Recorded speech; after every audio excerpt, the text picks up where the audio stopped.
إلين 28 يعني تقريبا 19 سنة في نادي الاتحاد موجود، ولكن أنت عارف الصورة العامة في نادي الاتحاد غير نظيفة للأسف وغير واضحة تماما أمام الملأ، بالذات في وجود عيال البلوي.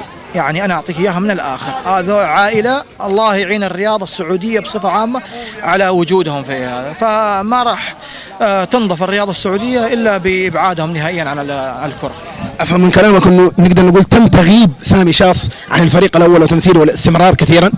تم يعني زي ما تقول قتل سامي شاص نهائيا عن الكرة، سواء في نادي الاتحاد أو عدة أندية أخرى. يعني سواء أنا جاني عرض من النادي الأهلي، جاني عرض من نادي الهلال، أتخيل رجل كبير زي منصور البلوي يقول لك لا والله تروح النادي الأهلي أنا أنهيك من الكورة، تروح نادي الهلال أنت وسبب خروجي من نادي الاتحاد كله علشان إنه جاني عرض مقدم رسمي من الشيخ عبد الرحمن بن سعيد الله يرحمه، مؤسس نادي الهلال. اي مؤسس نادي الهلال، جابني عرض رسمي شيك مفتوح على بياض وموقع عليه، سلمته لمنصور البلوي. بعدها منصور البلوي يتغير معاملته تماما معي. يا اخي ليش؟ طيب يا اخي اذا انت ما قدرتني في غيرك ان الانديه قدروني. الان الكره اصبحت بزنس ولا اصبحت ولاء وانتماءات. انا الحمد لله معروف من زمن اجدادي، وانا الحمد لله جدي واحد من اول من سوى معسكرات لنادي الاتحاد ايام حاره العيدروس.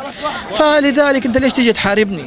الحمد لله انت ما تدخل في الذمه وما تدخل في ولائي ولا تدخل في انتمائي، ولكن الحمد لله على كل حال هذا حال الرياضه. انا ما اقول غير كلمه اخيره، الحمد لله اني انا طلعت من الرياضه اني امشي على رجولي سليم يعني، بس هذا يعني بسبايب البلوي وسبايب الخزعبلات اللي انا كنت عايشها يعني معاهم.